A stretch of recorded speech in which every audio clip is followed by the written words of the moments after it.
সম্মানিত দর্শক শ্রোতা, আমরা এখন রয়েছি সেই সিদ্ধিরগঞ্জের যে জান্নাতুল জাহুক তার উপর যে অমানসিক নির্যাতন পাশবিক আচরণ করেছে সেই তানবীর। হ্যাঁ, তো তার নানির কাছে আসছি। এই বাসাটাই থাকতো বাচ্চাটা, এই বাসায় এখানেই থাকতো নানির সাথে। তার বাসায় আসছি, একটু কথা বলবো, কি অবস্থা একটু জানবো আমরা। একটু আল্লাহর রহমতে একটু সুস্থ আছে, একটু ভালোই আছে। বাচ্চা একটু সুস্থ হয়ে আছে, ওষুধ খাইতেছে। আর কি বলবো, একটু সুস্থ আছে। ওর কাছে আমি বিচার চাই, সত্য বিচার দিবেন। হ্যাঁ, হাত দুইটা ই করে দেন, যেমন আর কোনো বাচ্চারে নির্যাতন না করতে পারে। আহ, ওই জিনিস দিলে তো মরে গেত, বাচ্চার মরে গেত, বাচ্চা মারাই গেত। ওই তো কথা বলে, খাওয়া লওয়া ছেড়ে দিছিল তো, 2 দিন ধরে ভাত খায়, এত দোকান অল্প কটা ভাত খায়। আর বেরো যেতে দেয় না তো, খালি মামাই গিয়ে আছে।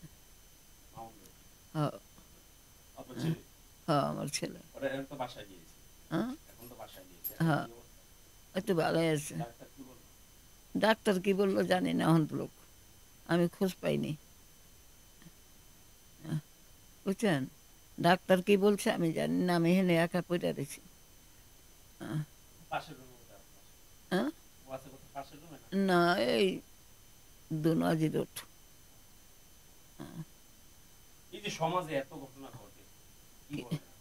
কি বলবো, এখানে রে কোন শাস্তি দেওয়ার কাম।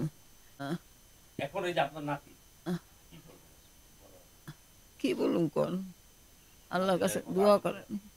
নাতি দেওয়ার কলজার টুকরা, জানেন, বাপের আদর পায়নি, জানেন। বাপ তো ইয়ে থাকে, বাপের আদর পায়নি। এই নাতি আমি বাপ, আমি সব করে পালছি। এই নাতি দিয়ে মানে এই অবস্থা করছে। আজকে যদি আমি তো বাসায় আসছিলাম না, আমি ডাক্তারখানায় আসছিলাম, বুঝছেন। ডাক্তারখানাটা আর এক নাতি নিলে ডাক্তারখানায় আলট্রাসাউন্ড করবো, এই আলট্রাসাউন্ড করবো লিয়ে লিয়ে গেছি। ওই যে আয়া ডাকছি আমি।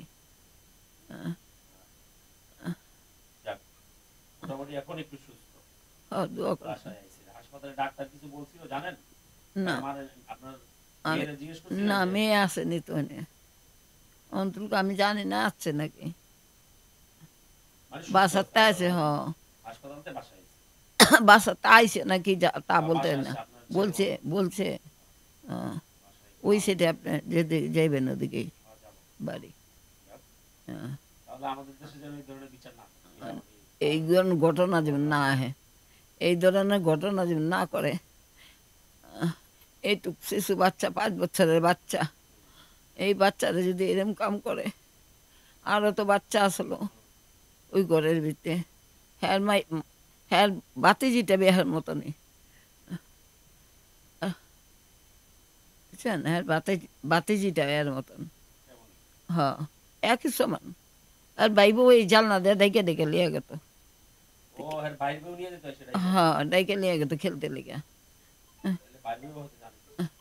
বলতে পারি না, আমি তো জানি না। আর ঘরে যে একটা পশু আছে, আর ঘরে যে একটা পশু আছে,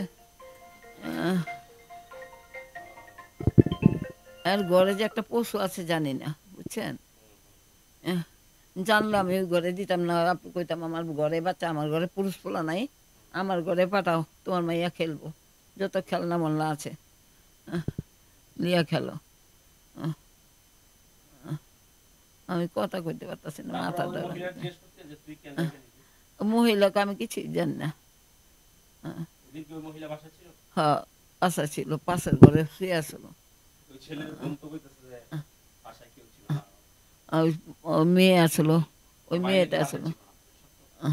ওর বায়ে, ওর বায়ে ওদিনকে আছে, আইসা গেছে, আসছে আইসা এই কাম কইরা আবার গেছে আমার নাতিন বাইকেটা দিয়ে। আমার নাতিনটা বাইকেটা দিছে।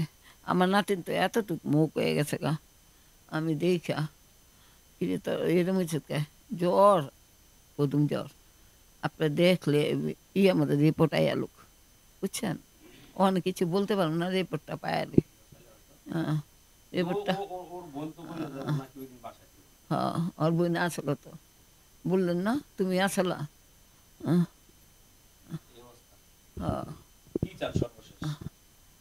বাবার সাজ আছে ওরা আর দুইটা না তেলে আস কোনো মাইয়া গো এরকম শিশু বাচ্চা ঘর করবো না এত বড় বিয়ার লাখ পোলা এই যদি এই কাম করে একটু ডর বেরল না কলেজের মধ্যে বাইরে আমি তোর কথা কইতে পারতেছি আমি বড় করছি আমার বাবা ইয়ে এই বোলা হ্যাঁ আমার দেশ বাড়ি ঢাকা হ্যাঁ বাবা আছে বাবার কাছে না বাবার তো বাচ্চা পেটে নিয়ে যে আনছি আর দিইনি না মারধর করে জান্নাতে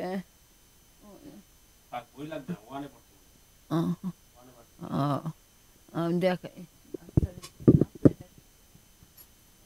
দর্শক শ্রোতা জান্নাতের বইটি দেখাচ্ছেন তার আপন নানি বাচ্চাটাকে ছোট থেকে বড় করেছেন এই নানির কাছে থেকেই কিন্তু সে বড় হয়েছে এখন তার স্মৃতি একটু পর পর দেখেন আর কাঁদেন বৃদ্ধ নানি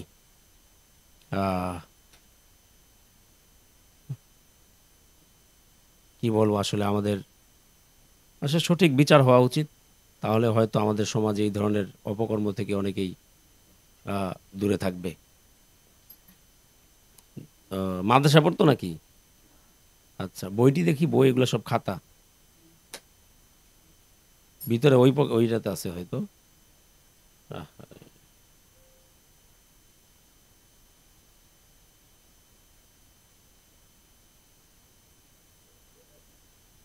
এই যে বই দেখছেন নানিয়া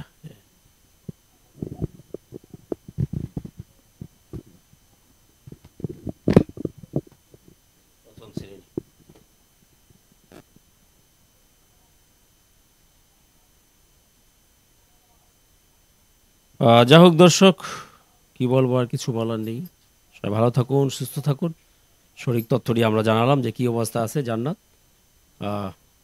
থ্যাংক ইউ ঠিক আছে খালাম্মা দেশ আর কি বলবো দেশের আর কিছু বললাম না দোয়া করবো কিছু দেশবাসী দোয়া করবো আর কি করবো